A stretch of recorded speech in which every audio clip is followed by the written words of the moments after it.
हम आपको उन आदेशों का सच बताएंगे जो तथाकथित रूप से दिल्ली के मुख्यमंत्री अरविंद केजरीवाल ने ईडी की रिमांड में रहते हुए अपने ही मंत्रियों को जारी किए हैं। इनमें पहला आदेश 24 मार्च को दिल्ली की जल मंत्री आतिशी को भेजा गया था, जिसमें अरविंद केजरीवाल ने उन्हें एक चिट्ठी लिखकर यह निर्देश दिया कि दिल्ली में जहां कहीं भी पानी की कमी है वहां जल विभाग द्वारा टैंकर से पानी की आपूर्ति की जाए और दिल्ली में पानी की किल्लत बिल्कुल नहीं होनी चाहिए। और दावा है कि मुख्यमंत्री केजरीवाल ने दूसरा आदेश आज जारी किया है, जिसमें उन्होंने दिल्ली के स्वास्थ्य मंत्री सौरभ भारद्वाज से कहा है कि दिल्ली के सभी सरकारी अस्पतालों और मोहल्ला क्लिनिक्स में मुफ्त दवाइयों और मुफ्त मेडिकल टेस्ट की सेवाएं बिल्कुल भी रुकनी नहीं चाहिए। और ये वो दो बड़े आदेश हैं जो पिछले 3 दिनों में अरविंद केजरीवाल ने ईडी की रिमांड में रहते हुए अपने मंत्रियों को जारी किए हैं। आपको याद होगा, अरविंद केजरीवाल ने इस्तीफा देने से इनकार कर दिया था और कहा था कि वो ईडी की रिमांड में रहते हुए ही अपनी सरकार वहां से चलाएंगे और अगर वो जेल भी चले गए तो जेल में रहते हुए भी वो मुख्यमंत्री बने रहेंगे और वहीं से सरकार चलाएंगे, और यही वो कर भी रहे हैं। लेकिन यहां बड़ा सवाल यह है कि जब ईडी की रिमांड में केजरीवाल के पास लिखने के लिए कोई कागज नहीं है, कोई पेन नहीं, कोई पेंसिल नहीं, कोई मोबाइल फोन या फिर कोई लैपटॉप या कंप्यूटर नहीं, तो फिर उन्होंने इन आदेशों को लिखा कैसे और इन आदेशों को अपने मंत्रियों तक भिजवाया कैसे? और कहीं ऐसा तो नहीं कि दिल्ली की सरकार केजरीवाल के इन आदेशों को लेकर कोई सच छिपा रही है और हकीकत में ये आदेश अरविंद केजरीवाल ने दिए ही नहीं है? ये भी हो सकता है। अरविंद केजरीवाल जी ने बतौर जल मंत्री मुझे अपनी ईडी कस्टडी से निर्देश भेजे हैं, जो मैं आप लोगों को पढ़ के सुना रही हूं। अरविंद केजरीवाल जी ने लिखा है कि मुझे पता चला है कि दिल्ली के कुछ इलाकों में पानी और सीवर की काफ़ी समस्याएं हो रही हैं। इसे लेकर मैं चिंतित हूं। चूंकि मैं जेल में हूं, इस वजह से लोगों को ज़रा भी तकलीफ नहीं होनी चाहिए। गर्मियां भी आ रही हैं। जहां पानी की कमी है वहां उचित संख्या में टैंकरों का इंतज़ाम कीजिए। मुख्य सचिव समेत अन्य अधिकारियों को उचित आदेश दीजिए ताकि जनता को किसी तरह की परेशानी ना हो। पता नहीं किस मिट्टी से बने हैं कि आज हिरासत में हैं तो भी दिल्ली के लोगों के स्वास्थ्य की चिंता है। उन्होंने एक डायरेक्शन मुझे भेजी है कि सीएम साहब ये जान के बेहद व्यथित हैं कि दिल्ली के कई अस्पतालों में और मोहल्ला क्लिनिकों के अंदर दवाइयाँ उपलब्ध नहीं। तो उन्होंने मुझे आदेश दिया है कि इसके ऊपर जल्द से जल्द उचित कदम उठाए जाएं और ये सुनिश्चित किया जाए कि सभी अस्पतालों में, मोहल्ला क्लिनिकों में सारी दवाइयाँ और सारे टेस्ट मुफ्त मिले और उनकी उपलब्धता कम ना हो। मैं समझता हूं कि उनका निर्देश तो हमारे लिए भगवान की आज्ञा जैसा है और इसके ऊपर युद्ध स्तर पे मेरा विभाग और मैं मिलकर कार्रवाई करेंगे। तो अरविंद केजरीवाल की सरकार में, दिल्ली सरकार में 2 बड़े मंत्री, सीनियर मंत्री उनकी चिट्ठी को पढ़ कर सुना रहे हैं, लेकिन चिट्ठी सौरभ भारद्वाज ने नहीं दिखाई कि वो चिट्ठी कौन सी है, कहां से आई है, उसमें क्या लिखा हुआ है। लेकिन वो ये जरूर कह रहे हैं कि केजरीवाल का आदेश मतलब भगवान के आदेश जैसा है और केजरीवाल को, जबकि वो ईडी की रिमांड में है, ऐसे में भी सिर्फ दिल्ली के लोगों की चिंता उन्हें लगातार सता रही है।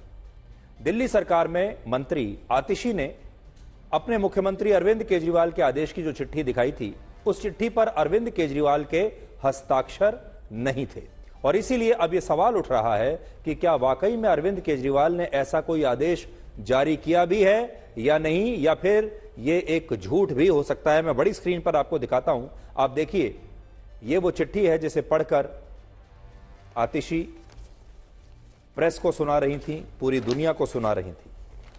और यह चिट्ठी आज मैं भी अपने साथ लेकर आया हूं।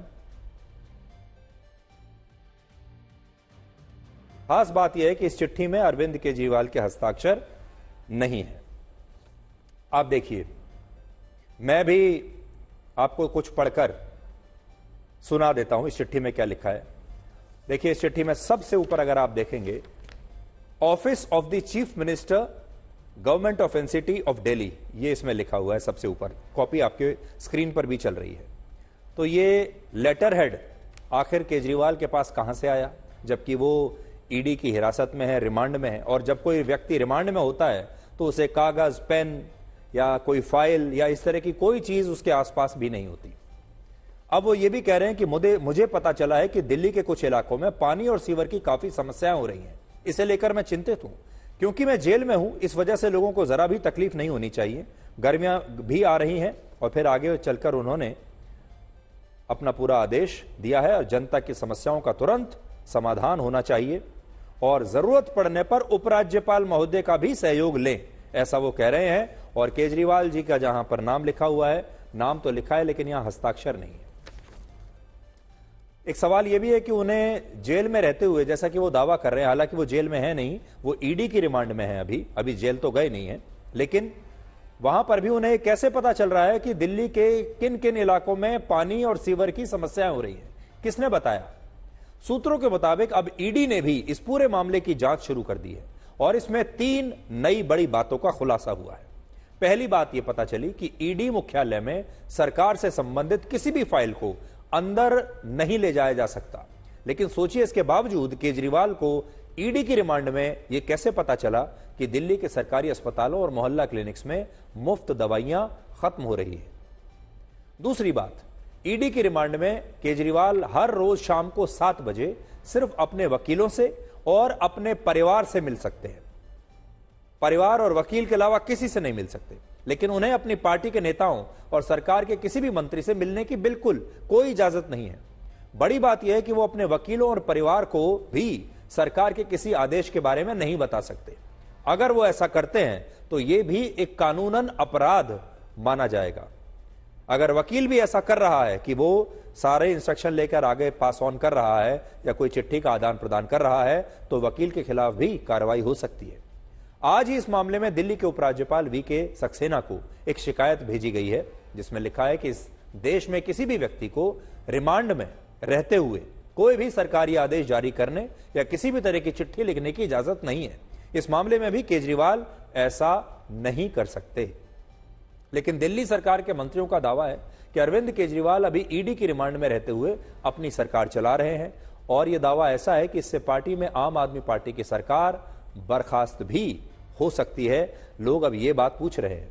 तो अगर आपके मन में भी यह बात है कि क्या अरविंद केजरीवाल की सरकार बर्खास्त हो सकती है संवैधानिक रूप से, संविधान के हिसाब से, तो उसका जवाब है ये। भारतीय संविधान के अनुच्छेद 239A में यह बताया गया है कि दिल्ली एक केंद्र शासित प्रदेश है। इसको कहते हैं 239AA। इसके मुताबिक राष्ट्रीय राजधानी क्षेत्र दिल्ली के लिए यह बिल्कुल प्रावधान है।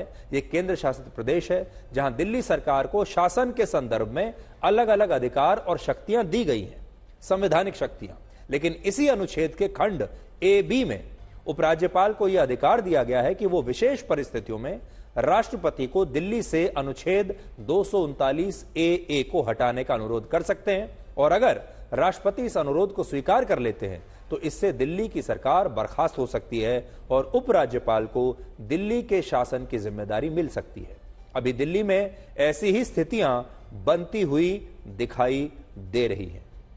दिल्ली में अभी यह स्पष्ट नहीं है कि अलग अलग मंत्री अरविंद केजरीवाल के नाम से जो आदेश लागू करवा रहे हैं, जो पढ़कर सुना रहे हैं, वो आदेश केजरीवाल ने ही दिए हैं या नहीं।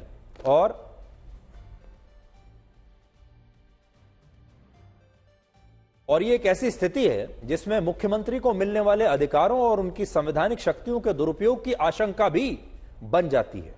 और यह आशंका ऐसी है कि इससे उपराज्यपाल को राष्ट्रपति से दिल्ली की सरकार के खिलाफ बर्खास्तगी की सिफारिश करने की एक बड़ी वजह मिल सकती है। और अगर ऐसा हुआ तो केजरीवाल की मुश्किलें और ज्यादा बढ़ जाएंगी। वो जेल के अंदर भी रहेंगे और सरकार भी चली जाएगी। और वो इसलिए मैं ऐसा कह रहा हूं कि सरकार बर्खास्त होने की स्थिति में अरविंद केजरीवाल दिल्ली में नई सरकार के गठन और नए मुख्यमंत्री का चुनाव करने का अधिकार खो देंगे। और इसीलिए अब उनके पास सबसे अच्छा विकल्प यह रहेगा कि वो ऐसी कोई स्थिति के बनने से पहले, यानी इससे पहले कि उनकी सरकार बर्खास्त हो जाए या उन्हें उनके पद से हटा दिया जाए, और फिर उनके पास यह विकल्प भी ना रहे कि वो अपनी मर्जी से किसी नए मुख्यमंत्री को नियुक्त भी कर सके, उससे पहले ही उन्हें इस्तीफा दे देना चाहिए और किसी और को दिल्ली का मुख्यमंत्री बना देना चाहिए। और इस समय उनकी पत्नी सुनीता केजरीवाल सबसे बेहतरीन उम्मीदवार उनके लिए हो सकती हैं। वो अपनी पत्नी सुनीता केजरीवाल को भी चुन सकते हैं, जो केजरीवाल की जगह एक रिटायर्ड आईएएस की जगह मुख्यमंत्री बन सकती हैं। और सुनीता केजरीवाल एक रिटायर्ड आईआरएस अफसर हैं और उन्हें भी 20 वर्षों का प्रशासनिक अनुभव है। आज बहुत सारे लोग इस बात को भी नहीं समझ पा रहे हैं कि आखिर जो अरविंद केजरीवाल नैतिकता की बड़ी बड़ी बातें करते थे, वही आज भ्रष्टाचार के आरोप में गिरफ्तार होने के बाद भी मुख्यमंत्री पद से चिपके हुए हैं और वो इस्तीफा देने का नाम नहीं ले रहे। जबकि इस देश में आज तक कोई भी मुख्यमंत्री रहते हुए कोई भी नेता अगर अरेस्ट हुआ है तो उसने इस्तीफा दिया है। अब आप थोड़े दिन पहले ही हेमंत सोरेन को आप देख लीजिए, हेमंत सोरेन को भी ठीक इसी तरह ईडी ने अरेस्ट किया, लेकिन उन्होंने भी उससे पहले इस्तीफा दे दिया था।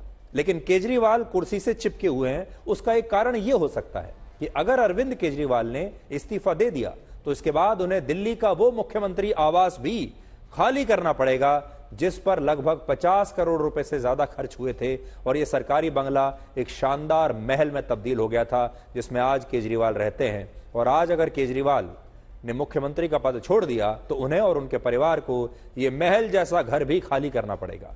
और इसीलिए आज हम कह रहे हैं कि उनके लिए अच्छा होगा कि वो अपनी पत्नी को नियुक्त कर दें अगला मुख्यमंत्री, ताकि ये घर उनका बचा रहे, क्योंकि पत्नी अगर रहेंगी तो मकान भी उनका बचा रहेगा।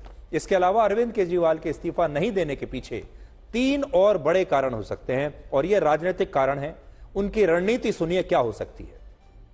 पहली वजह यह कि अगर अरविंद केजरीवाल ने इस्तीफा दिया तो इससे बीजेपी को फायदा हो जाएगा और बीजेपी यह बताने की कोशिश करेगी कि अरविंद केजरीवाल ने भ्रष्टाचार किया है और इसीलिए उन्होंने मुख्यमंत्री का पद छोड़ दिया या उन्हें छोड़ना पड़ा। यह सबूत है कि उन्होंने मान लिया है कि वो भ्रष्टाचार में लिप्त है।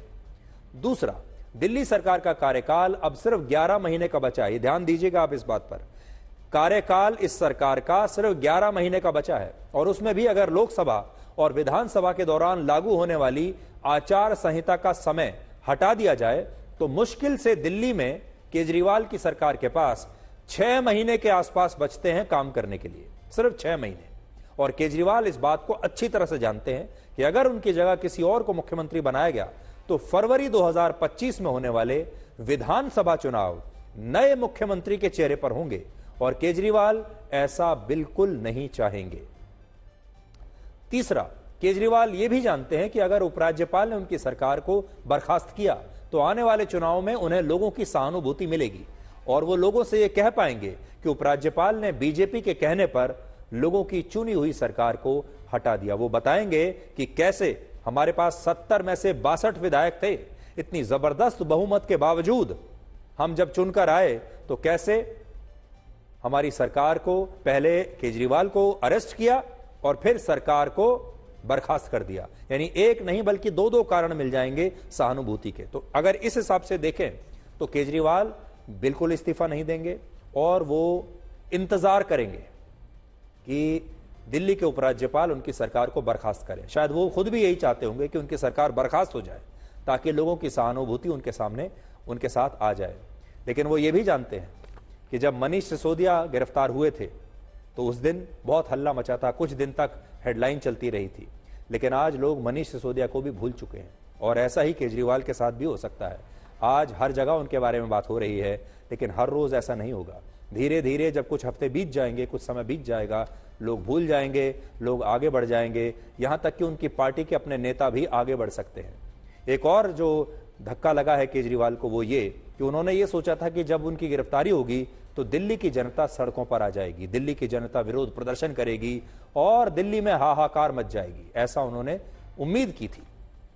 लेकिन दिल्ली की जनता अपने घरों से बाहर नहीं निकली और केजरीवाल इस चीज को लेकर भी, इस बात को लेकर बड़े निराश होंगे कि वो दिल्ली की जनता जिसे मुफ्त पानी दिया, मुफ्त बिजली दी, इतनी तरह की योजनाएं दी, वेलफेयर स्कीम्स दिए, बहुत सारी चीजें की, जिनके लिए आज वही दिल्ली की जनता अपने घरों से बाहर तक नहीं निकली जब केजरीवाल अरेस्ट हुए। हालांकि आज इस राजनीतिक द्वंद्व में नैतिकता की बात करना भी बहुत जरूरी है। नैतिकता भी एक चीज होती है जिसे केजरीवाल शायद भूल चुके हैं। क्या आप जानते हैं कि वर्ष 1996 में जब मदन लाल खुराना दिल्ली के मुख्यमंत्री थे, ऐसे ही जैसे आज केजरीवाल हैं, 1996 में मदन लाल खुराना दिल्ली के मुख्यमंत्री थे और उस जमाने में उन पर जैन हवाला कांड में भ्रष्टाचार करने के आरोप लगे थे। एक डायरी निकली जिसमें कुछ नेताओं के नाम लिखे हुए थे बस, और नाम के सामने एक फिगर लिखा हुआ था और उसमें मदन लाल खुराना का नाम भी लिखा हुआ था कि इन्होंने इतना पैसा लिया है, बस कोई सबूत नहीं था। और तब मदन लाल खुराना ने बिना देरी किए उसी समय दिल्ली के मुख्यमंत्री के पद से अपना इस्तीफा दे दिया था और कहा था कि वो इस मामले की सच्चाई सामने आने तक किसी भी पद पर नहीं रहेंगे। और ऐसा ही तब लाल कृष्ण आडवाणी ने किया, शरद यादव ने किया, यशवंत सिन्हा ने किया और इन सब ने अपनी अपनी लोकसभा और विधानसभा की सदस्यता से इस्तीफा दे दिया था। और जब बाद में अदालत ने इन सभी नेताओं को निर्दोष मानते हुए इस मामले में बरी किया था, उसके बाद ही ये सक्रिय राजनीति में लौटे। लेकिन आज केजरीवाल शराब घोटाले की वजह से 6 दिन से ईडी की रिमांड में है, 6 दिन की रिमांड में, और उन्होंने अब तक इस्तीफा नहीं दिया है। इससे यहां उनकी नैतिकता पर प्रश्न जरूर उठता है। आज भी दिल्ली में बीजेपी ने अरविंद केजरीवाल से इस्तीफे की मांग की है और उनके खिलाफ विरोध प्रदर्शन किया है। इस दिल्ली की जनता का यही मांग है कि अरविंद केजरीवाल इस्तीफा दो। उन्होंने न सिर्फ दिल्ली को लूटा है बल्कि दिल्ली को पानी के बिना, साफ पानी के बिना, सीवर के बिना, दवाइयों के बिना, एक जो मिनिमम गरीबों की जो जरूरत होती है उसके बिना दिल्ली को रसातल में पहुंचा दिया। लोग खून के आंसू रो रहे हैं।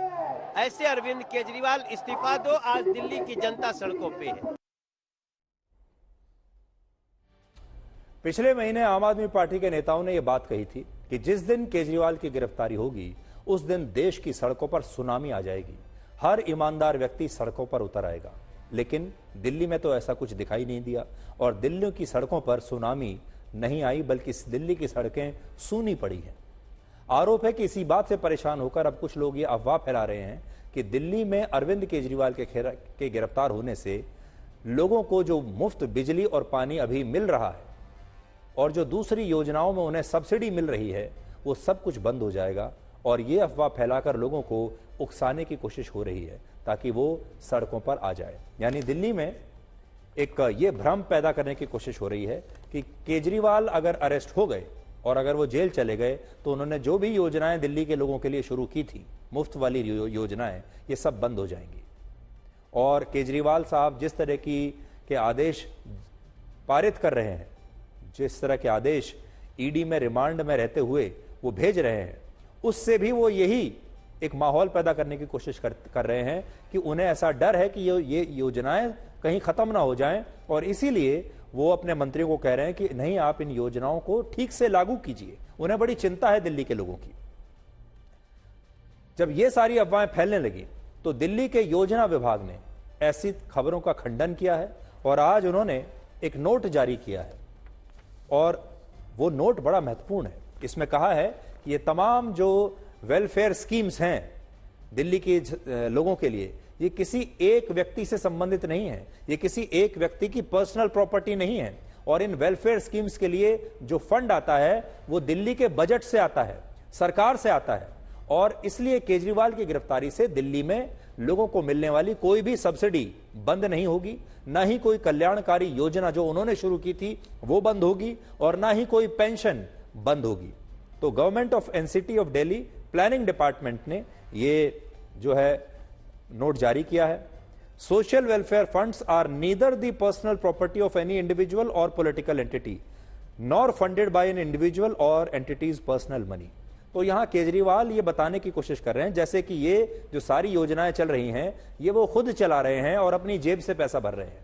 इसलिए आज स्पष्ट किया गया है सरकार द्वारा कि ये किसी की पर्सनल प्रॉपर्टी नहीं है। ये इन योजनाओं को के लिए जो फंड है ये कोई अपनी जेब से नहीं दे रहा है, ना किसी राजनीतिक पार्टी की ये पर्सनल प्रॉपर्टी है, ना ही किसी इंडिविजुअल की कोई का पर्सनल पैसा इसमें लगा हुआ है। ये सरकारी पैसे से ये योजनाएं चल रही हैं। और उन्होंने कहा है कि जितनी भी वेलफेयर स्कीम्स चल रही हैं, सब्सिडी दी जा रही है, पेंशन दी जा रही है, वो सब कुछ ऐसे ही चलता रहेगा, वो बंद नहीं होगा, चाहे केजरीवाल जी जेल में रहें, बाहर रहें या कहीं भी रहें। आज भी दिल्ली में केजरीवाल की गिरफ्तारी के खिलाफ आम आदमी ने तो कोई प्रदर्शन नहीं किया, लेकिन आम आदमी पार्टी के नेताओं और कार्यकर्ताओं ने प्रधानमंत्री के आवास का घेराव करने के लिए विरोध प्रदर्शन जरूर किया और यह भी ऐलान किया कि पार्टी कल यानी 27 मार्च को दिल्ली की अलग अलग अदालतों में, जो आम आदमी पार्टी का लीगल सेल है, वो अदालतों में विरोध प्रदर्शन करेगा। दिल्ली के लोग पूछना चाहते हैं प्रधानमंत्री से, दिल्ली के लोग पूछना चाहते हैं गृह मंत्री से, दिल्ली के लोग पूछना चाहते हैं भाजपा के नेताओं से कि आखिर अरविंद केजरीवाल को जेल, शरद रेड्डी को बेल, ये कौन सा है खेल? लेकिन भाजपा इसका जवाब नहीं देना चाहती है। पुलिस के पीछे पहले दिन से भाजपा छुप रही है, भाजपा के नेता छुप रहे हैं, प्रधानमंत्री छुप रहे हैं। हमें लगता है कि आज दिल्ली के लोग अरविंद केजरीवाल की इस गिरफ्तारी के खिलाफ, इस तानाशाही के खिलाफ लड़ रहे हैं। पुलिस चाहे जितना मर्जी छावनी बना ले दिल्ली को, ये लड़ाई जारी रहेगी। एक जमाने में कुख्यात डॉन के बारे में बताते हैं। उसका नाम है मुख्तार अंसारी। मुख्तार अंसारी के भाई और समाजवादी पार्टी के लोकसभा उम्मीदवार अफजल अंसारी का आरोप है कि पिछले कुछ महीनों से बांदा जेल में मुख्तार अंसारी की हत्या करने की साजिश रची जा रही है और उसे जेल के अंदर खाने में स्लो पॉइजन मिलाकर दिया जा रहा है ताकि वो जल्द ही मर जाए। और इस बात का जिक्र मुख्तार अंसारी के वकील ने 21 मार्च को अदालत में दायर अपनी एक शिकायत में किया था। यह बड़ी दिलचस्प बात है। मुख्तार अंसारी वो गैंगस्टर है, वो अपराधी है, वो बदमाश है जिसने न जाने हजारों परिवारों पर अत्याचार किए होंगे, न जाने कितना खून बहाया होगा, कितने लोगों की खून पसीने की कमाई को हड़प लिया होगा, तब इसे किसी से डर नहीं लगा। लेकिन आज ये जो गैंगस्टर है, ये जो अपराधी है, आज इसे अपनी जान को लेकर ये बहुत ही चिंतित है और ये डर रहा है। इस शिकायत में यह आग्रह किया गया है कि उत्तर प्रदेश में मुख्तार अंसारी की जान को खतरा है, इसलिए अदालत उसे सुरक्षा कारणों से किसी और राज्य की जेल में शिफ्ट करने का आदेश जारी करे। और राज्य का मतलब है कोई ऐसा राज्य जहां योगी आदित्यनाथ की सरकार ना हो। इसे बस योगी आदित्यनाथ की सरकार से बाहर निकलना है। और इसी के बाद बाराबंकी की अदालत ने यह निर्देश दिया था कि बांदा जेल में 2 डॉक्टरों को भेजकर मुख्तार अंसारी का मेडिकल चेकअप करवाया जाए।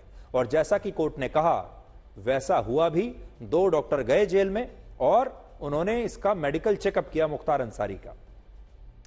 डॉक्टरों की एक टीम ने बांदा जेल में जाकर मुख्तार अंसारी का मेडिकल चेकअप किया, जिसमें यह पता चला कि 63 वर्ष के मुख्तार अंसारी को पेट में दर्द की शिकायत है और इस दर्द का कारण जहर नहीं, बल्कि इस दर्द का कारण है ओवर ईटिंग। ओवर ईटिंग का मतलब है कि मुख्तार अंसारी जेल में जरूरत से ज्यादा खाना खा रहा है। डॉक्टरों की रिपोर्ट के मुताबिक मुख्तार अंसारी 63 वर्ष की उम्र में भी जेल में रोजे रख रहा है, जिसकी वजह से उसकी भूख इस कदर बढ़ जाती है कि वो अपना रोजा खोलते समय बहुत ज्यादा खाना खाता है और इसी ओवर ईटिंग के कारण उसे पेट में दर्द हो रहा है और कब्ज की शिकायत है। और इसका किसी भी प्रकार के जहर से कोई लेना देना नहीं है। लेकिन खुद को माफिया समझने वाला मुख्तार अंसारी इतना डरपोक है कि उसे ओवर ईटिंग से होने वाले पेट के दर्द में भी अपनी हत्या की साजिश दिख रही है, जिसके लिए उसे आज सुबह लगभग 4 बजे बांदा के मेडिकल कॉलेज में भर्ती कराया गया और आज शाम को ही उसे अस्पताल से छुट्टी भी मिल गई और अब वो वापस जेल में है। डॉक्टरों ने बताया है कि मुख्तार अंसारी का स्वास्थ्य बिल्कुल ठीक है, लेकिन मुख्तार अंसारी कितना डरपोक है वो आप उसके भाई अफजाल अंसारी के इस बयान से समझिए, जिसने बांदा जेल में उसकी हत्या की साजिश रचने का आरोप लगाया है। कई दिनों से ये चल रहा था कि उन्हें जहर दिया गया है। जेलर, डिप्टी जेलर और कई कर्मचारी सस्पेंड किए गए थे। वो पॉइजन की बात कही है आपने, आज बयान में भी कहा है एप्लीकेशन खाने में कुछ इस तरह के पदार्थ डाल दिए जा रहे हैं जिसको खा के व्यक्ति जो है। आप मुख्तार अंसारी से मिले भी हैं अलग से, आपका क्या वार्ता हुई? यार मैं बता तो रहा हूं कि उन्होंने खुद कहा और डेट बताया कि इस डेट को रात वाले खाने में मुझे दिया गया जहर, और उसके बाद मेरी फौरन तबीयत बिगड़ गई और तब से मैं कह रहा हूं वहीं इलाज होता रहा। जेल के डॉक्टर इलाज करते रहे, 2-1 यहां से डिस्ट्रिक्ट हॉस्पिटल से इलाज जाके करते रहे। तो एक डरपोक दबंग की कहानी है। आप सोचते होंगे कि मुख्तार अंसारी एक दबंग है और जब ये दबंगई करते हैं तो किसी की सुनते नहीं, अत्याचार करते हैं, खून खराबा करते हैं, लूटपाट करते हैं, लोगों का पैसा हड़प लेते हैं, जमीनें हड़प लेते हैं, सैकड़ों हजारों परिवारों को बर्बाद कर देते हैं और लोग इन्हें दबंग समझते हैं। लोग सोचते हैं कि ये तो दबंग है, इससे हम लड़ें भी तो कैसे। लेकिन ये दबंग असल में कितने डरपोक होते हैं, ये बाद में इनका ये डरपोक वाला जो रूप है ये बाद में सामने आता है जब ये योगी आदित्यनाथ जैसे किसी मुख्यमंत्री के सामने पड़ जाते हैं। अब आप देखिए कि ये जो दबंग है, आज इसका नाम हमने रखा है डरपोक दबंग। अब आप ये देखिए कि मुख्तार अंसारी ये नाटक कर क्यों रहा है। वो इसलिए क्योंकि वो उत्तर प्रदेश की जेल से किसी भी तरह किसी दूसरे राज्य की जेल में शिफ्ट होकर वहां आराम से सुकून से रहना चाहता है और ये सुकून उसे उत्तर प्रदेश की योगी सरकार में वहां किसी भी जेल में कभी नहीं मिलेगा और इसे आप इन तस्वीरों के जरिए बेहतर समझ पाएंगे। वर्ष 2021 में जब पंजाब में कांग्रेस की सरकार थी और मुख्तार अंसारी पंजाब की रोपड़ जेल में बंद था, तब वो इस तरह से व्हील चेयर पर बैठकर बड़े आराम से अदालत आता जाता था। जब उसे अदालत में पेश किया जाता था तो व्हील चेयर पर बैठकर आता था, लेकिन जब उसे यूपी की बांदा जेल लाया गया तो वो योगी आदित्यनाथ के उत्तर प्रदेश में अपने पैरों पर अपने आप से ही खुद से ही चलने लगा और यूपी आते ही उसकी व्हील चेयर गायब हो गई। जब पंजाब में था तो कहता था कि मैं चल नहीं सकता, मेरे लिए व्हील चेयर चाहिए, लेकिन जैसे ही उत्तर प्रदेश की सीमा में उसने प्रवेश किया, यूपी की सीमाओं में प्रवेश करते ही मुख्तार अंसारी के पैर अपने आप से चलने लगे और व्हील चेयर छोड़कर देखिए वो स्वयं कैसे आराम से चलने लगा। यह होता है सरकार का फर्क। आज भी मुख्तार अंसारी यूपी में जेलों में, यूपी की जेलों में बड़ा डरा डरा सा रहता है और वो किसी भी तरीके से कुछ भी करके दूसरे किसी राज्य की जेल में शिफ्ट होना चाहता है। पहले तो पंजाब में कांग्रेस की सरकार थी, इसलिए बड़ी आसानी से उसे ये सुविधा मिल गई, लेकिन इस बार ऐसा नहीं होगा। कुख्यात माफिया मुख्तार अंसारी के इस डर का एक बड़ा कारण उत्तर प्रदेश के मुख्यमंत्री योगी आदित्यनाथ हैं, जो माफिया को मिट्टी में मिलाने की बात कई बार कह चुके हैं और पिछले कुछ वर्षों में मुख्तार अंसारी और उसके सहयोगियों की 608 करोड़ रुपए की संपत्ति या तो जब्त हो चुकी है या उस पर योगी सरकार ने बुलडोजर चला दिया है। इससे भी बड़ी बात यह है कि जिस मुख्तार अंसारी को ऐसा लगता था कि वो कानून से भी ऊपर है, कानून के लंबे हाथ भी उसकी गर्दन तक कभी पहुंच नहीं सकते, उस मुख्तार अंसारी को पिछले लगभग 1.5 वर्षों में 10 आपराधिक मुकदमों में 2 साल से लेकर उम्र कैद तक की सजा हो चुकी है और इनमें भी अवधेश राय हत्याकांड में उसे उम्र कैद की सजा हुई है और कृष्णानंद राय हत्याकांड में उसे 10 साल जेल की सजा हुई है और अब भी मुख्तार अंसारी के खिलाफ 61 आपराधिक मुकदमे चल रहे हैं। ये तो अभी पेंडिंग है और यहां बात सिर्फ मुख्तार अंसारी की नहीं है। मुख्तार अंसारी के भाई अफजाल अंसारी के खिलाफ 7 मामले हैं, बड़े भाई सिकबतुल्ला अंसारी के खिलाफ 3 मामले, उनकी पत्नी अफशा अंसारी के खिलाफ 11 मामले, उनके बेटे अब्बास अंसारी के खिलाफ 8, अब्बास अंसारी की पत्नी और बहू निखत अंसारी के खिलाफ 1 मामला और छोटे बेटे उमर अंसारी के खिलाफ 6 आपराधिक मामले कोर्ट में लंबित हैं। यानी सोच लीजिए कि पूरा परिवार में अपराधी ही अपराधी हैं। परिवार का शायद कोई ऐसा सदस्य होगा जिस पर कोई आपराधिक मामला ना चल रहा हो।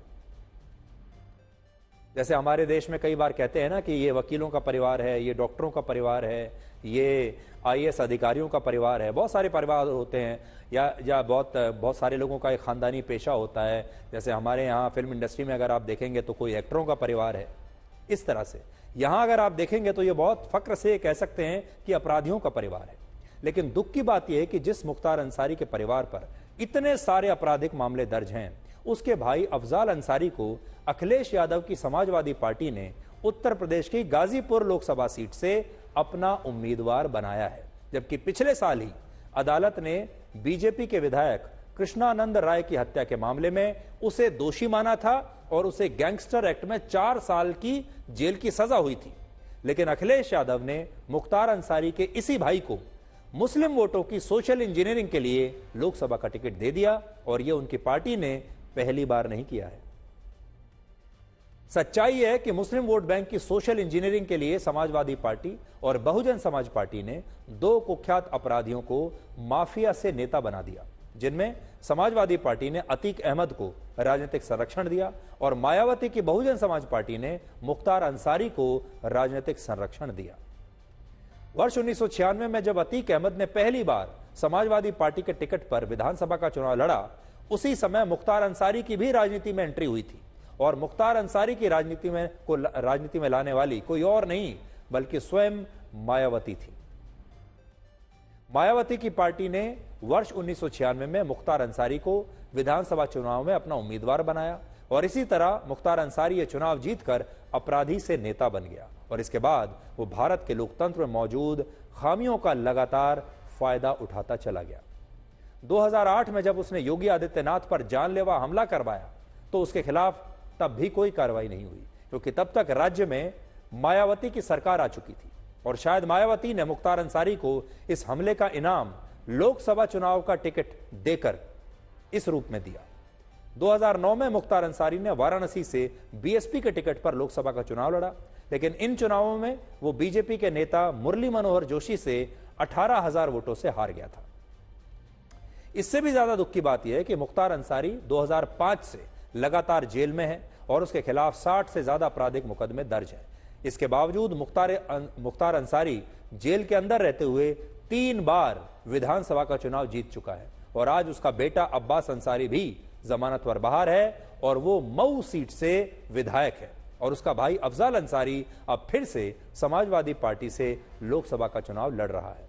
यहां एक और बड़ी बात यह है कि आज मुख्तार अंसारी की पत्नी अफशा अंसारी पिछले 2.5 साल से फरार है और अतीक अहमद की पत्नी शाइस्ता परवीन भी पिछले काफी समय से फरार चल रही है और पुलिस इन दोनों को ही अब तक गिरफ्तार नहीं कर पाई है।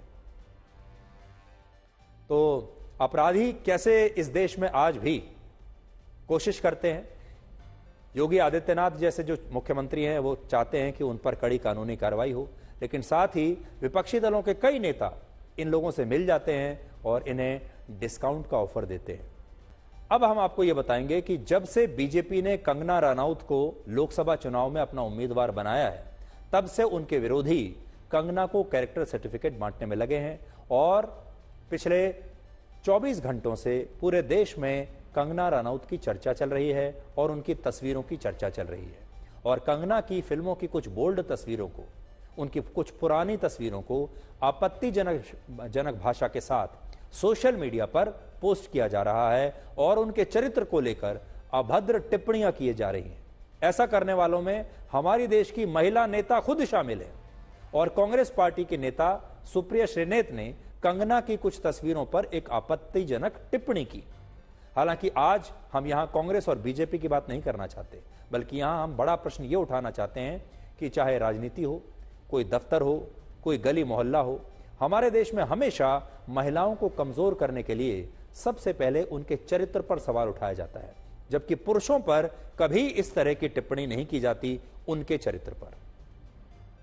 हमारे देश में कभी किसी पुरुष को उसके कपड़ों से जज नहीं किया जाता। अगर आप देख लीजिए, हमारे देश में वैसे भी देखें, फिल्मों में भी अगर आप देखेंगे तो बहुत सारे ऐसे हीरो हैं जिन्हें आपने शर्टलेस देखा होगा, लेकिन फिल्म इंडस्ट्री में किसी भी हीरो को, किसी भी पुरुष कलाकार को उसके कपड़ों से जज नहीं किया जाता, लेकिन महिला कलाकारों को उनके कपड़ों से जज किया जाता है और पुरुषों के पहनावे को लेकर उनके चरित्र पर कोई टिप्पणी नहीं की जाती, चाहे पुरुष कैसा भी कपड़ा पहने।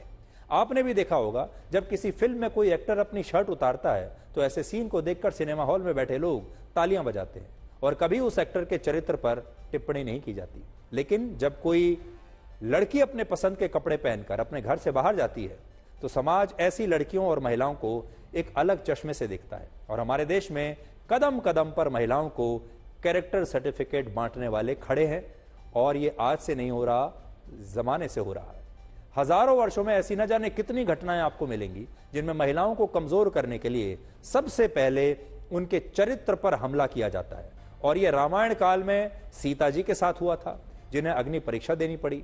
यह आज भी कलयुग में 21वीं सदी में भी होता है, जहां कदम कदम पर महिलाओं की अग्नि परीक्षा ली जाती है और महिलाओं के चरित्र पर गंभीर प्रश्न उठाए जाते हैं। लेकिन पुरुषों के साथ ऐसा कभी नहीं होता। अगर आपको किसी पुरुष पर हमला करना है, अगर किसी पुरुष को कमजोर करना है, उसे रोकना है, उसकी सफलता की सीढ़ी से उसे नीचे गिराना है, तो पुरुषों को कमजोर करने के लिए सबसे पहले उनकी आर्थिक स्थिति को आधार बनाया जाता है। कहा जाता है कि वो पुरुष काबिल नहीं है, नाकाबिल है, या उस पर बहुत कर्जा चढ़ा हुआ है, या वो अपने जीवन में कुछ कर नहीं पा रहा है। यानी उसकी नाकामी जो होती है, चाहे उसकी प्रोफेशनल नाकामी हो या फिर उसकी आर्थिक नाकामी हो, उसे बड़ा मुद्दा बनाया जाता है जब पुरुष को कमजोर किया जाता है या पुरुष पर हमला किया जाता है, या फिर पुरुष पर बेईमानी का आरोप लगाया जाता है कि यह भ्रष्ट है। इससे ज्यादा कुछ नहीं। किसी पुरुष पर जो सबसे बड़ा आरोप लगेगा वो यही है कि यह भ्रष्ट है। दूसरा लगेगा कर्जे में डूबा हुआ है, इसे काम नहीं आता, नाकाबिल है। लेकिन इस तरह की बातों से किसी पुरुष के चरित्र का हनन नहीं किया जाता, जैसा महिलाओं के साथ होता है, और ऐसे पुरुष को समाज में सम्मान नहीं मिलता। लेकिन महिलाओं के मामले में उन्हें कमजोर करने के लिए सबसे पहले उनके चरित्र पर उंगली उठाई जाती है, और महिलाओं को कदम कदम पर इसी तरह के कैरेक्टर सर्टिफिकेट बांटने वाले लोग मिलते हैं। और इस बात को आप इस कथन से भी समझ सकते हैं, और वो ये है कि सिगरेट पीने से लड़कियों के भी फेफड़े ही खराब होते हैं, चरित्र नहीं। आपने देखा होगा जब कोई पुरुष सिगरेट पीता है तो उससे कहा जाता है कि सिगरेट मत पियो, तुम्हारे फेफड़े खराब हो जाएंगे। लेकिन जब कोई महिला सिगरेट पीती है तो उसके फेफड़े खराब नहीं होते, उसका चरित्र खराब हो जाता है। हमारे समाज में तो सिगरेट पीने पर लड़कियों का चरित्र खराब होता है और पुरुषों के सिगरेट पीने पर उनके फेफड़े खराब होते हैं। यह फर्क है। अब आप देखिए कि इस पूरे विवाद पर कंगना रनौत और हमारे देश के बाकी नेताओं ने क्या प्रतिक्रिया दी है। लेकिन दुखद बात यह है कि एक महिला पर हमला करने वाले लोग इस बार पुरुष नहीं बल्कि राजनीति की महिलाएं ही हैं, यानी महिलाएं ही महिलाओं पर हमला कर रही हैं। किसी भी तरीके की जो महिला है वो डिग्निटी जो है वो डिजर्व करती है, और किसी भी महिला को अपमानित करना, उसके सेक्सुअलाइज करना, और खासकर सबसे ज्यादा जो मुझे दुख हुआ है वो जो मंडी जिसे छोटा काशी कहा जाता है, पूरे विश्व में छोटे काशी के नाम से प्रसिद्ध है, जहाँ पे ऋषि पराशर से लेकर ऋषि मार्कंडेय जी ने तपस्या की है, उसके बारे में इतनी भद्दी टिप्पणी, तो हम सब मंडीवासी जो हैं वो बहुत ही कष्ट हमें हुआ है इस चीज को लेकर। मेरे फेसबुक और इंस्टाग्राम अकाउंट का एक्सेस कई लोगों के पास है। उसमें से किसी एक व्यक्ति ने आज एक बेहद घृणित और आपत्तिजनक पोस्ट की। मुझे जैसे ही पता चला मैंने सर्वप्रथम उस पोस्ट को डिलीट किया, क्योंकि जो कोई भी मुझे जानता है वो अच्छी तरह से जानता है कि मैं कभी भी किसी भी महिला के खिलाफ व्यक्तिगत भद्दी और भोंदी टिप्पणी कर ही नहीं सकती हूं। मैं इसकी घोर विरोधी हूं। फिर मैंने जानना चाहा कि आखिर ये कैसे हुआ। तब पता चला कि ट्विटर पर मेरा नाम का दुरुपयोग करके एक पैरोडी अकाउंट चलाया जा रहा है, सुप्रिया पैरोडी के नाम से। वहीं पर ये ऑब्जेक्शनेबल पोस्ट हुआ और वहीं से किसी ने कॉपी पेस्ट करके मेरे फेसबुक और इंस्टा पे डाला। तो सुप्रिया श्रीनेत ने अपनी स्थिति स्पष्ट की, लेकिन जैसा कि आप जानते हैं तब तक बहुत देर हो चुकी थी। अब सुप्रिया कह रही हैं कि वो कभी भी किसी महिला के चरित्र पर ऐसे सवाल नहीं उठाएंगी, और ये पोस्ट उन्होंने नहीं किया था बल्कि उनके किसी पैरोडी अकाउंट के जरिए किसी और ने ये पोस्ट किया था। लेकिन तब तक अब बहुत देर हो चुकी है। अब तक ये जो पूरा मुद्दा है ये एक राष्ट्रीय बहस में बदल चुका है। लेकिन इसीलिए आज हम ना तो कांग्रेस की बात कर रहे हैं, ना हम बीजेपी की बात कर रहे हैं, ना हम सिर्फ राजनीति की बात कर रहे हैं। हम आपसे ये कह रहे हैं कि ये मुद्दा राजनीतिक नहीं है, ये मुद्दा बहुत बड़ा है और ये मुद्दा हर महिला से जुड़ा हुआ है। इसे ये मत समझिए कि ये सिर्फ कंगना रनौत और सुप्रिया श्रीनेत की लड़ाई है या सिर्फ कांग्रेस और बीजेपी की लड़ाई है जो चुनाव से पहले हो रही है। हो सकता है कि चुनाव से पहले हो रही हो और ये लड़ाई भी राजनीतिक हो, बिल्कुल हो सकता है। लेकिन देश की महिलाएं इसके बारे में क्या सोचती हैं? क्या देश की महिलाएं ये बात नहीं मानेंगी कि जब उन्हें सफलता की सीढ़ी से नीचे गिराना होता है तो सबसे पहले उनके चरित्र पर सवाल उठाए जाते हैं। एक ऐसा हथियार हमारे देश के पुरुषों के पास है जिस हथियार से वो किसी भी महिला की हत्या कर सकते हैं, और वो है कैरेक्टर सर्टिफिकेट का हथियार। और ये जो कैरेक्टर सर्टिफिकेट लेकर लोग घूम रहे हैं महिलाओं के लिए, इसे देखिए कोई सरकार नहीं रोक सकती, इसे कोई नेता नहीं रोक सकता, इसे सिर्फ समाज रोक सकता है। और सबसे बड़ी बात यह है कि इसे सिर्फ महिलाएं स्वयं रोक सकती हैं। इसलिए देश की महिलाओं को इस विषय पर जागरूक होना चाहिए। किसी सरकार के भरोसे नहीं बैठना चाहिए, किसी पार्टी के भरोसे नहीं बैठना चाहिए। पार्टियां आएंगी जाएंगी, पार्टियों के नेता टीवी पर आकर बड़े बड़े बयान आपके लिए देंगे, लेकिन करेंगे कुछ नहीं। इसलिए देश की महिलाओं को जागरूक होना चाहिए और अपने लिए समाज में ये बदलाव स्वयं पैदा करना चाहिए। आज हम यही कहना चाहेंगे कि किसी के चरित्र से उसके चरित्र का पता नहीं चलता, किसी के चित्र से उसके चरित्र का पता नहीं चलता। यह बात आप याद रखिएगा और आप आगे भी बता सकते हैं कि किसी के चित्र से उसके चरित्र का पता नहीं चलता। इसलिए महिलाओं के चित्र में उनके चरित्र को ढूंढना बंद कर दीजिए। अब आपको रशिया में हुए उस आतंकवादी हमले के बारे में आज जरूर जानना चाहिए, जो रशिया के लिए ठीक वैसा ही हमला है जैसा कि भारत के लिए मुंबई का 26/11 का हमला हुआ था, जब 26 नवंबर 2008 को 10 पाकिस्तानी आतंकवादियों ने मुंबई में ताज होटल और 3 अन्य जगहों पर गोलीबारी की थी और 166 लोगों को मार डाला था। अब बिल्कुल वैसा ही रशिया में हुआ है, वैसा ही हमला। उसी तरह से रशिया की राजधानी मॉस्को में आतंकवादियों ने ऐसा हमला किया है। 23 मार्च को यह हमला हुआ जब 4 आतंकवादी एक कॉन्सर्ट हॉल के अंदर प्रवेश कर गए और यह कॉन्सर्ट हॉल उस समय लोगों से खचाखच भरा हुआ था और वहां आतंकवादियों ने अंधाधुंध फायरिंग की और फिर आग लगा दी और आतंकवादियों ने वहां 139 लोगों को भून डाला, गोलियों से मार दिया और कई घायल लोग अभी भी जिंदा हैं और संघर्ष कर रहे हैं जिंदा रहने के लिए। लेकिन बड़ी बात यह है कि मुंबई हमले की जिम्मेदारी किसी ने नहीं ली थी, लेकिन मॉस्को में हुए इस हमले की जिम्मेदारी आतंकवादी संगठन इस्लामिक स्टेट खुरासान ने ली है, ISIS-K। और इस्लामिक स्टेट की अफगानिस्तान की शाखा इस्लामिक स्टेट खुरासान या ISIS-K ने यह कहा है कि मॉस्को में हमला उसने किया है और इस संगठन ने हमले का एक वीडियो खुद जारी किया है, जो हमले के दौरान उन बॉडी कैम से रिकॉर्ड किया गया जो आतंकवादी खुद अपने शरीर पर लगाकर आए थे। और देखिए आपके सामने तस्वीरें चल रही हैं।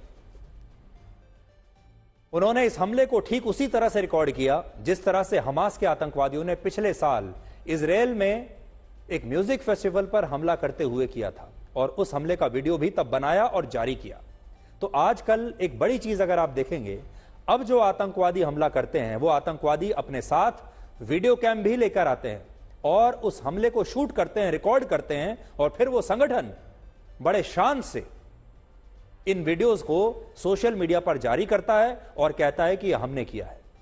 रशिया के राष्ट्रपति व्लादिमीर पुतिन लगातार यह कह रहे हैं कि इस हमले के पीछे यूक्रेन और अमेरिका का हाथ है और इसलिए अब रशिया का अमेरिका और पश्चिमी देशों के साथ एक नया विवाद शुरू हो गया है। और पुतिन ने खुलकर आज ये कहा कि यूक्रेन की सरकार वही करती है जो उसे अमेरिका करने के लिए कहता है और रशिया के लोगों को डराने के लिए पहले भी ऐसी कोशिशें की गई हैं। अब आपको सुनवाते हैं कि पुतिन ने कहा क्या है, ध्यान से सुनिएगा। तो व्लादिमीर पुतिन ने साफ तौर पर कट्टर इस्लामिक जिहादियों का नाम लिया है। उनका यह कहना है कि ये कट्टर इस्लामिक जिहादियों ने यह हमला किया है और वो ये आरोप लगा रहे हैं कि यह हमला यूक्रेन के कहने पर हुआ है। इस हमले की जो सुपारी है वो यूक्रेन ने दी है, लेकिन हमला हुआ है इस्लामिक जिहादियों द्वारा और उन जिहादियों ने यह मान भी लिया, क्योंकि जैसा मैंने आपको बताया कि ISIS-K ने स्वीकार कर लिया है कि यह हमला हम ही ने किया है। और व्लादिमीर पुतिन अगर अमेरिका और यूक्रेन पर आरोप लगा रहे हैं तो अमेरिका और यूक्रेन भी ये कह रहे हैं कि पुतिन को सब पता है लेकिन वो जानबूझकर ऐसा कहते हैं। और अमेरिका ने भी कहा है कि उन्होंने ये जानकारी उन्हें ये मिली थी कि ISIS ऐसा कोई हमला कर सकता है और उन्होंने रशिया को यह बता भी दिया था। अब आप सुनिए कि व्हाइट हाउस की प्रेस कॉन्फ्रेंस में व्लादिमीर पुतिन के आरोपों के बारे में वहां की सरकार ने क्या कहा है, अमेरिकी सरकार क्या कहती है। अमेरिका जो बात कहता है वही बात यूक्रेन के राष्ट्रपति ज़ेलेंस्की भी कह रहे हैं कि पुतिन जानबूझकर दूसरों पर आरोप लगा रहे हैं। अब बड़ी बात आपको जो समझने की है वो ये है कि इस्लामिक जिहादी जो हैं वो व्लादिमीर पुतिन के खिलाफ क्यों खड़े हो गए हैं और व्लादिमीर पुतिन के चुनाव जीतते ही उन्होंने रशिया पर हमला क्यों कर दिया है और क्या व्लादिमीर पुतिन की भी इस्लामिक स्टेट से कोई दुश्मनी है। तो उसका बैकग्राउंड यह है कि जब सीरिया में आईएसआईएस और सीरिया की फौज के बीच युद्ध चल रहा था और सीरिया के एक बड़े हिस्से पर आईएसआईएस ने अपना कब्जा कर लिया था, उस समय व्लादिमीर पुतिन ने सीरिया के राष्ट्रपति असाद की मदद की थी और तब रशिया ने अपनी फौज को सीरिया में उतार दिया था और तब रशिया की फौज ने आईएसआईएस के लड़ाकों को पीछे धकेलने में सीरिया की मदद की थी। और उस दिन से ही जो कट्टरपंथी इस्लामिक जिहादी हैं वो व्लादिमीर पुतिन के भी खिलाफ हो गए थे और उन्होंने उसके बाद, ऐसा नहीं कि पहली बार ऐसा हुआ, इससे पहले भी रशिया पर उन्होंने हमले किए हैं, रशिया को कमजोर करने की कोशिश की गई है और इसीलिए अब उन्होंने रशिया पर इतना बड़ा हमला किया है जिसमें लगभग 140 लोग मारे गए हैं। ये एक बहुत बड़ा हमला है और हैरानी की बात यह है कि इस हमले के बारे में पूरी दुनिया में ज्यादा चर्चा नहीं हो रही। भारत में भी इस दौरान होली थी, इस खबर के बारे में ज्यादा चर्चा नहीं हुई, इसलिए हमें लगा कि आज आपको इस खबर के बारे में बताना चाहिए, क्योंकि मॉस्को में जो रशिया की राजधानी है, वहां मॉस्को के बीचों बीच आतंकवादियों का इस तरह खुलेआम इतने हथियारों को लेकर एक कॉन्सर्ट हॉल में घुस जाना, उन आतंकवादियों के शरीर पर कैमरे लगे हुए थे, बॉडी कैम्स लगे हुए थे, वो रिकॉर्ड कर रहे हैं और एक के बाद एक, बिल्कुल वैसे ही जैसे हमारे देश में 26/11 का हमला हुआ था, वैसे ही उन्होंने वहां इतने लोगों की खुलेआम हत्याएं की हैं। और जुबान और शब्द सबके पास होते हैं, लेकिन जो अपने लिए जीते हैं वो कह देते हैं और जो अपनों के लिए जीते हैं वो सह लेते हैं।